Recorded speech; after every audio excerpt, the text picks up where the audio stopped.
अपने सिर से हार का दोष, अगर यही अनुमान है, ये अभी ये नतीजे नहीं है, ये बार बार अपने दर्शकों को बताते हुए ये अनुमान है, और अनुमान भी तब जब वोटिंग खत्म हो गई थी। ये वोटर्स को प्रभावित करने के लिए किया गया अनुमान नहीं है, वोटिंग खत्म होने के बाद ही एग्जिट पोल दिखाया जाता है। इस अनुमान पर प्रश्न जो विपक्ष उठा रहा है वो कह रहे हैं कि हार का ठीकरा दूसरे के सिर फोड़ने की कोशिश है सिर्फ। आपको क्या लगता है? देखिए, मैंने सुना आप पर भी बहुत स्नेह बरस रहा है। नहीं, वो तो ठीक है, वो कोई ना कोई बरसाता रहता है और वो बड़ी कृपा है उन लोगों की, वो उन्हें खुदा सलामत रखे। मैं और किसी एक पक्ष ने नहीं बरसाया है, सभी पक्षों ने कभी न कभी जरूर बरसाया है। तो मैं तीन बातें आपसे कहना चाहूंगा।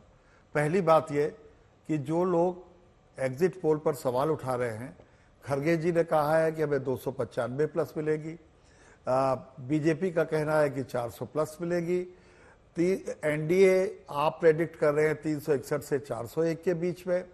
मैं सबको मानते हुए कि सब जरूर होंगे, लेकिन मैं कांग्रेस के अगर यहां पर है तो वो ये जरूर बता दें कि हमारी, बल्कि सुधांशु जी भी बता दें कि भाजपा की कितनी सीट आएगी, वो ये कह दे कांग्रेस की कितनी सीट आएगी, 4 जून तक हम उसको रखे रहेंगे। अगर वो गलत होता है जनता के सामने आएगा। दूसरी बात, एक ये अच्छी बात ये नहीं है कि सिर्फ आईने पे मारते रहो। मुझे अक्सर गालिब का शेर याद आता है, तमाम उम्र गालिब ये भूल करता रहा, धूल चेहरे पे थी आईने साफ करता रहा। अब भाई चुनाव की जो हार जीत है वो आप जो नैरेटिव बना पाते हैं, जो नहीं बना पाते हैं, उसी पर असर पड़ता है उसका। दिखाइए भाई, दुबे जी को भी दिखाइए। तो ये नहीं, मैं दुबे जी पे कमेंट नहीं कर रहा हूँ, मैं अपनी बात कह रहा हूँ, मैं किसी एक व्यक्ति पे कोई कमेंट नहीं कर रहा। आप जानती हैं कि मैं प्रवक्ताओं पर कोई या किसी पर भी कोई कमेंट नहीं करता, मैं अपनी बात, उसकी जरूरत भी नहीं है। आशुतोष जी, आपने भी न जाने कितने एग्जिट पोल दिखाए होंगे जब आप भी टीवी पे पत्रकार के तौर पर। मेरी एक बात रह गई अंजना, सर, अच्छा, हाँ। और मैं तीसरी बात ये कहना चाहता हूं कि एक अच्छा तमाशा हो गया है कि जो भी हारता है वो सारा का सारा दोष दूसरे पे दे देता है, चाहे वो मीडिया हो, चाहे वो संस्था हो, चाहे कोई, जो भी हारता है। तो भाई इससे कभी न कभी अपने अंदर भी झांक कर देखो कि आखिर चुनाव दर चुनाव हो क्या रहा है। मैं प्रदेशों में भी ये देखता हूं, देश के स्तर पर भी यही देख रहा हूं। जानते हैं, अभय दुबे जी भी जानते हैं कि अगर यही अनुमान नतीजों में बदलते हैं तो फिर अंदर खाने उनको भी पता है, कांग्रेस पार्टी के नेताओं को भी पता है, तमाम पार्टियों के नेताओं को पता है कहां पर कमजोरी है, कहां पर बेहतर किया जा सकता है। ऐसा नहीं है, कोई भी जब परफॉर्मेंस अपनी उसको रिपोर्ट कार्ड मिलता है उसको एहसास होता है। आशुतोष जी, आप पर मैं आ रही थी, ये एग्जिट पोल पर जो इस तरह से हमलावर है विपक्ष, आप सहमत है उनके हमले से? प्रायोजित है ये सवाल तो आप उनसे पूछिए ना, जो हमले कर रहे हैं। आप मुझसे क्यों पूछ रही हैं सवाल? ये सवाल तो मेरे, मैं तो पूछ रही हूँ कि आप क्या मानते हैं, एग्जिट पोल पर इस तरह का प्रश्न उठाना सही है? मेरा प्रश्न, मेरा इसमें कोई लोकस स्टैंड ही नहीं है। मैं, अच्छा, आप बचना चाहते हैं तो बच जाइए, ठीक है। देखिए, ये आपकी ये टिप्पणी मुझे आपत्तिजनक लगती है अंजना जी, और कृपया करके ऐसी टिप्पणी ना करें तो बेहतर रहेगा। नहीं, बेहतर तो रहेगा सर, लेकिन आज एग्जिट पोल पे ही चर्चा है, विपक्ष के हमले पर चर्चा है, आप उसी टॉपिक पर बोलने से बच रहे हैं, तो मैं क्या बोलूं? आपत्तिजनक है, ये आपत्तिजनक है। सर, आज बहस यही टॉपिक पर है। नहीं, सुन लीजिए, आज की बहस का टॉपिक यही है, एग्जिट पोल पर विपक्ष का हमला। आप कह रहे हैं मैं इस पर नहीं बोलूंगा। अंजना जी, आपको मुझे एक्यूज करने का कोई अधिकार नहीं है। आपको एक्यूज कौन कर रहा है? मैं तो पूछ रही हूँ कि सर आपने सवाल पूछा, मैंने सवाल का जवाब दिया। अगर आपको मेरा जवाब पसंद नहीं है तो अच्छी बात है, आपको सवाल पूछने का अधिकार, मुझे जवाब देने का अधिकार है। आप मुझे एक्यूज नहीं कर सकती ना कि जो आप चाहती मैं एग्जैक्टली वही आके जवाब दे दूं, ये तो संभव नहीं है। किसने बोला? मुझे आपको कैसे पता है मेरे मन में क्या है? लेकिन आप इस पर नहीं बोलेंगे तो आप बताइए, आप खुद ही अपना प्रश्न तय कर लीजिए, खुद ही जवाब दे दीजिए, क्योंकि आज का टॉपिक ये है। अंजना जी, अगर आप इस तरीके से बात करेंगी तो मेरे लिए इस डिस्कशन में कंटिन्यू करना मुश्किल हो पाएगा। Please have some, let's be civil. I am perfectly civil, it's you who is getting so angry. अब मुझे नहीं समझ आ रहा आप इतना गुस्सा क्यों हो रहे हैं? आप एक्यूज कर रही हैं अंजना जी, बेसिक सवाल पूछ रही हूँ आपसे। Let's leave it here. ठीक है, अपना सवाल, आपका सवाल, आपका जवाब, बोलिए। Let's leave it here. I have spent enough time in this profession, and I know how the questions are asked and what questions are and in what context the questions are. Please let it be there. About election commission की बात हो रही थी। अभी किरण रिजिजू के मुंह से एक शब्द निकला कि जब मैं कानून मंत्री था तो इलेक्शन कमीशन को मेरा मंत्रालय देखता था। ये मैं पहली बार सुन रहा हूं कि इलेक्शन कमीशन कानून मंत्रालय को रिपोर्ट करता है।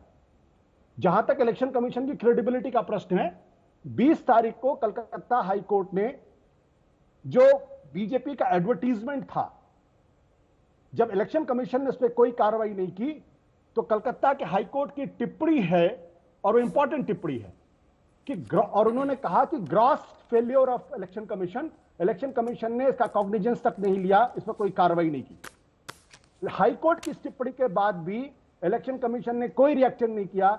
सुप्रीम कोर्ट में मामला गया। 27 मई को सुप्रीम कोर्ट ने कहा, what has the commission done till date? Has the commission done something even after this order? We don't even see anything.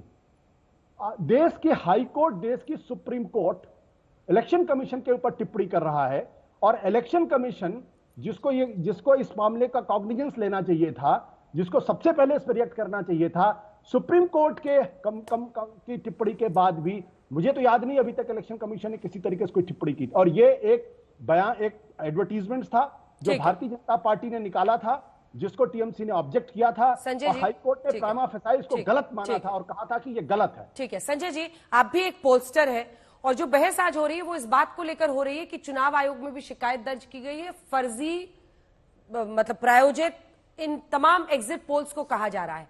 आपको क्या लगता है कि आप विपक्ष के इन आरोपों को सही मानते हैं, या आपको लगता है क्योंकि उनको इससे बचना चाहिए 4 जून तक? क्योंकि हम भी रिजल्ट, हम तो बार बार कह रहे हैं, ये नतीजे नहीं है, ये अनुमान है।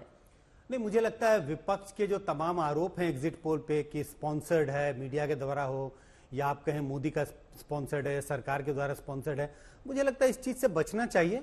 तो बहुत सारे उनके जो आरोप हैं उससे मैं बहुत सहमति नहीं जताता, लेकिन कुछ ऐसी बातें हैं जो मुझे लगा कि इस पर मेरी सहमति है, खासकर इलेक्शन कमीशन के बारे में जो चर्चा हो रही है।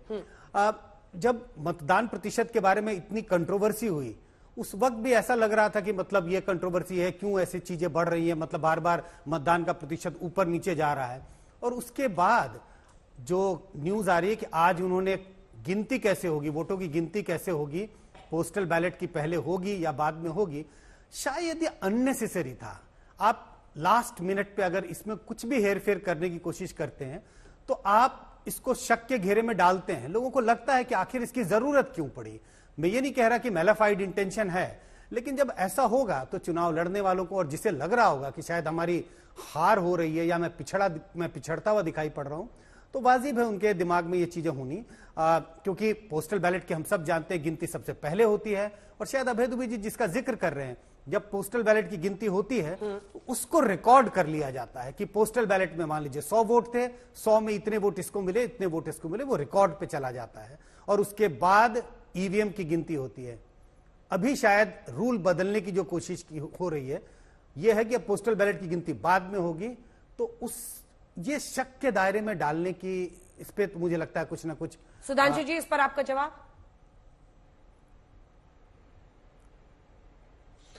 देखिए, पहले तो मैं कहना चाहूंगा, गृह मंत्री अमित शाह जी ने कहा था कि 4 तारीख को 12 बजते बजते ये ईवीएम के ऊपर दोष डालने लगेंगे, पर मुझे लगता है शायद अमित शाह जी एक मामले में सटीक नहीं साबित हुए। ये 48 घंटे पहले ही आ गए इसके ऊपर, यानी जो अपेक्षित था कि अपनी हार की पेशबंदी करेंगे, वो पूरी तरीके से सामने दिखने लगी। अभी से आके इस प्रकार की बातें इन्होंने करनी शुरू कर दी।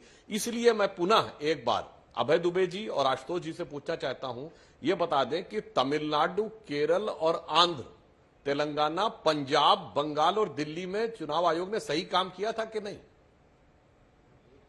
अभय दुबे जी। अंजना जी, 2-3 महत्वपूर्ण बातें हैं जिस पर मुझे लगता है कि बात करनी चाहिए। पहले तो जो शेखर साहब ने कहा, शशि शेखर जी ने, तो वो शिवमंगल सुमन की 2 लाइनें में, जिसको अटल बिहारी जी के नाम से ये लोग पढ़ा करते थे कि न हार में न जीत में किंचित नहीं भयभीत में, संघर्ष पथ पर जो मिला वह भी सही यह भी सही। तो हम डरने वाले नहीं हैं। आज क्यों मुखरता से हम कह रहे हैं कि ये जो आपने एग्जिट पोल किया है वो सही नहीं है, क्योंकि जो सत्ताधारी दल है वो एक मनोवैज्ञानिक दबाव डालना चाहता है चुनाव आयोग पर, ब्यूरोक्रेसी पर, यह बता करके कि हम प्रचंड बहुमत से जीत रहे हैं। मेरा अनुभव है, वर्षों का अनुभव है, जिस तरफ इंक्लाइंड होता है चुनाव, प्रशासनिक तंत्र उस तरफ झुका हुआ रहता है और कई बार अन्याय होता है। वो अन्याय ना हो इसलिए हम मुखरता से कह रहे हैं, क्योंकि हमने भी अपना काम किया, हम जमीन पर गए। अब आप देखिए 63 करोड़ वोट, 63 करोड़ वोट्स हैं और आपके जो सर्वे है उसने 5 लाख किया। मैं उस पर कोई सवाल खड़ा नहीं करता हूं, लेकिन 0.0789% अगर आपने सिर्फ मूल्यांकन किया है तो उस पर इतनी व्यापक तस्वीर नहीं बनाई जा सकती।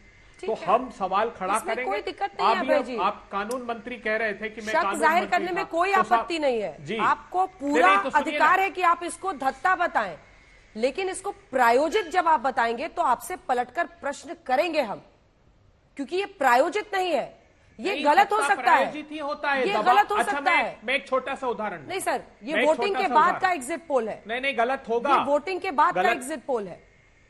नहीं गलत ही होगा।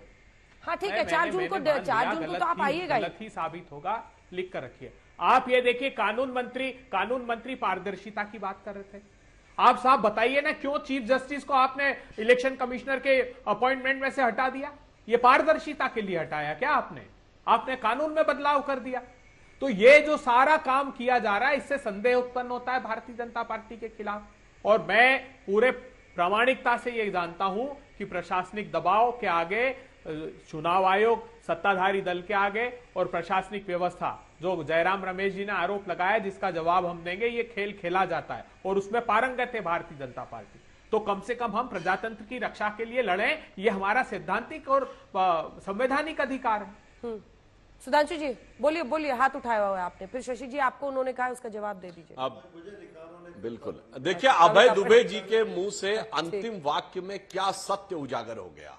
उन्होंने कहा, मैं प्रामाणिकता से यह जानता हूं कि सत्ता के दबाव के द्वारा चुनाव को प्रभावित किया जाता है। मैं दर्शकों से कहूंगा दोबारा जाके देखिएगा। और यही वाक्य बोला था राहुल गांधी ने कि मैंने बचपन से पीएमओ में देखा है कि किस ढंग से वो एससी और ओबीसी के अगेंस्ट में सिस्टम में काम करता है। कांग्रेस के अंदर की असलियत उजागर होती जा रही। जो मैंने कहा था वही तो प्रमाणित हुआ कि इंदिरा जी ने दुरुपयोग किया था, ये कोर्ट ने साबित कर दिया था। राजीव गांधी जी के जमाने में बूथ कैप्चरिंग की गई थी, गोली चलवाई गई थी, ये बात साबित हो गया और आपके मुंह से बिल्कुल सच निकल गया। मगर मोदी सरकार के जमाने में ये नहीं होता और मेरी बात का जवाब नहीं मिला। फिर पूछ दूं, पंजाब, दिल्ली, बंगाल, एक प्रश्न तमिलनाडु, केरल, तेलंगाना, आंध्र, यहाँ पे अच्छा काम किया था कि नहीं? अंजना बता जी, दीजिए ना। एक अंजना प्रश्न जी, मेरा आपको प्रमाण देता हूं। प्रश्न मेरा है, बिहार में जो तीनों एनालिस्ट हैं उनसे एक प्रश्न है, मैं उसके बाद से आप दोनों से 30 सेकंड का कंक्लूडिंग रिमार्क लूंगी। और वो प्रश्न ये है कि ये तो एग्जिट पोल है, एग्जिट पोल पर शक की नजर से हर कोई उसे देखे, जब तक अनुमान हम भी देख रहे हैं, क्योंकि जब तक अनुमान नहीं आता है हम भी इंतजार कर रहे हैं कि 4 जून को क्या होता है, ये सही बैठता है गलत होता है, जो भी होगा स्वीकारेंगे। लेकिन सवाल है कि 4 जून को जो आएगा उस पर भरोसा करे या ना करे, ये प्रश्न है। और ये प्रश्न मैं शशि शेखर जी आपके साथ शुरू कर रही हूं। 4 जून को तो नतीजे आएंगे, जो अभी सवाल तमाम खड़े किए जा रहे हैं, क्या शक के दायरे में वो नतीजे भी लाने की कोशिश है या उस दिन कम से कम भरोसा करना है और करना चाहिए? देखिए, अगर कोई चुनाव आयोग पर 4 जून को आरोप लगाता है तो लोकतंत्र में वो उनका हक है, लेकिन बयान से आगे बढ़कर वो सड़कों पर लड़ाई जरूर लड़े। उनकी पार्टी ने आज़ादी में बहुत बड़ी भूमिका अदा की थी, वो जरूर लड़े और उस लड़ाई का लाभ होगा यदि वो न्याय पर होंगे, सत्य पर होंगे। लेकिन मैं बात एक छोटी सी बात ये कहना चाहूंगा, मैं बिल्कुल छोटी, चुनाव आयोग की को जरूर कुछ बातों का जवाब देना चाहिए। वो इसलिए नहीं देना चाहिए उन पर आरोप लग रहे हैं, उन्हें अपनी क्रेडिबिलिटी की रक्षा के लिए देने चाहिए। और एक बात का और ध्यान रखना चाहिए, अभी मैंने रॉबर्ट्सगंज में सुना था, वहां जो लोग मतदान जो कराने के लिए जा रहे थे वो ये कह रहे थे हमारा बस चले तो हम आयोग पे मुकदमा कर दे। अरे भाई, कोई युद्ध थोड़ी चल रहा है, कितनी गर्मी में हमें झोंक दो। और वहां 13 लोग मर गए, सरकारी कर्मचारी। बिल्कुल, आपकी इस बात को मैं भी दोहराती हूं, क्योंकि मेरा भी ये मानना है कि जिस तरह से इस बार चुनाव जून के महीने तक किए गए हैं, सबको बहुत दिक्कत हुई है और हम लोगों ने तो जमीन पर जाकर लोगों के बीच में देखा। संजय जी, मेरे प्रश्न का जवाब, नतीजों के दिन।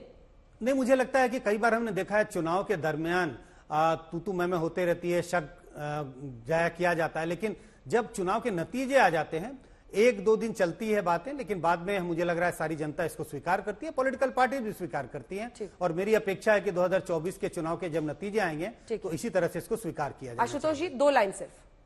नहीं, अब सुधांशु जी ने मुझसे चूंकि सवाल पूछा, इसलिए मैं उसका जवाब देना मेरे लिए जरूरी है कि सबसे पहले ईवीएम पे किसने सवाल किया था? जिनको हिंदू हृदय सम्राट कहा जाता था उनका नाम था लालकृष्ण अडवाणी। 2009 में बेंगलोर में प्रेस कॉन्फ्रेंस करके उठाया था। उस पर किताब किसने लिखी? जीवी नरसिम्हा राव, जो भारतीय जनता पार्टी के सांसद है। सुप्रीम कोर्ट में कौन गया था? भारतीय जनता पार्टी के सांसद सुब्रमण्यम स्वामी गए थे ना। अभय दुबे जी 30 सेकंड। आज आप उस वक्त खड़े, अभय जी टाइम का देखिए अंजना जी, ये हमारी निराशा नहीं है, हमारी निराशा नहीं है, हम आश्वस्त हैं, लेकिन हम चाहते पारदर्शी व्यवस्था हो। मेरे पास उदाहरण है बिहार के, मध्य प्रदेश के कई। मध्य प्रदेश में बाल मुकुंद गौतम को जीत हारा हुआ बता दिया, वो हाईकोर्ट गया और उसके बाद 3 दिन बचे थे जब उसको सर्टिफिकेट मिला। एक लाइन सुधांशु जी, टाइम खत्म। एक लाइन सुधांशु जी, आपके पास आते आते एक लाइन ही बची। बस एक ही लाइन में बोल रहा हूं। बस इस संभावना से इनकार नहीं किया जा सकता कि तमाम शक्तियां जो भारत में मजबूत सरकार नहीं देखना चाहती, हो सकता है चुनाव परिणाम के बाद भी कुछ ना कुछ करवाने का प्रयास करें। जैसे सोशल मीडिया की तमाम चीजें आई जो सीमा पार से चल रही थी, समर्थन भी सीमा पार से चल रहा था,